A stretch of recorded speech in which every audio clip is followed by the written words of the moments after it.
நீங்கள் ஆபத்தில் இருக்கும் போது தான் தெரியும் யார் யார் உதவுவார்கள், யார் யார் நான் எங்க டாடி மம்மி கிட்ட கேட்டுட்டு சொல்றேன்னு கழண்டுக்குவாங்க என்று. ஆபத்தில் உதவுபவர்கள் என முன்னதாகவே கண்டுபிடிக்க முடியாது.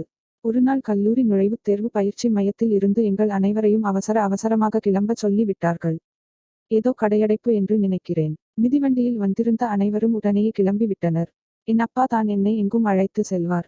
எனவே அவரிடம் இதை தெரிவித்து வர சொல்ல கையில் அப்போது திறன்பேசியும் இல்லை, தொலைபேசியில் அழைக்க ஒரு பைசா கூட கையில் இல்லை. என் தோழி ஒருத்தி கொஞ்சம் கூட யோசிக்காமல் தன் கையில் இருந்த காசை எடுத்து கொடுத்தார். அது அவர் மதிய உணவுக்கு வைத்திருந்த பணத்தில் இருந்து எடுத்து கொடுத்தது என்பது பிறகு தான் தெரிந்தது. சாப்பாடு வாங்க வைத்திருந்தாயா? என் முன்னமேயே சொல்லல. உங்க வீட்டுல யாரும் இல்லையா? ஆம். சொல்லியிருந்தா காச வாங்கி இருப்பியாக்கும். எங்க அம்மா ஊருல இல்லடி, அதான் அப்பா வெளிய சாப்பிட்டுக்க சொல்லிட்டார். ஒன்னும் பிரச்சனை இல்லை, நான் பாத்துக்கறேன். என் அப்பா வந்தவுடன் இருவருமே அன்று எங்கள் வீட்டுக்கு சென்று சாப்பிட்டோம்.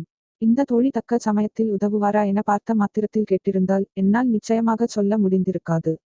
என் அப்பா இறந்த அன்றிரவு நண்பர்களுக்கும் உறவினர்களுக்கும் தெரிவிக்க தொலைபேசியில் ஒருவர் பின் ஒருவராக அழைத்து கொண்டிருந்தேன். சொல்லி 10 நிமிடங்களுக்குள் வாசலில் வந்து நின்றார் என் தோழி ஒருத்தி. தனியாக. இரவு 11 மணிக்கு மேல். நீ இதெல்லாம் பண்ணாதே, நான் பண்ணறேன்.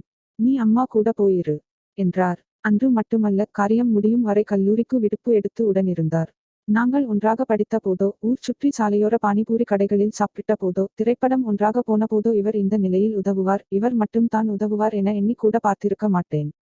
எனக்கு திருமணம் நிச்சயமாகி 3 வாரங்களில் வெளிநாட்டிலேயே திருமணம் என்றான போது என் குடும்பத்தினரோ என் கணவரது குடும்பத்தினரோ வர இயலாத நிலையில் அவர்கள் இடத்தில் இருந்து திருமண வேலைகளையும் பார்த்து, உடன் வந்து தங்கி இருந்து வீட்டு வேலைகளையும் பார்த்து திருமணத்தை முன்னின்று நடத்தினார் ஒரு தோழி.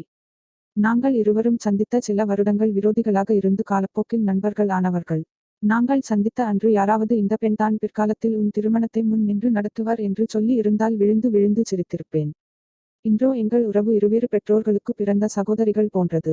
வாழ்க்கையில் எல்லாம் முன்னமேயே தெரிந்து விட்டால் சுவாரஸ்யம் எது?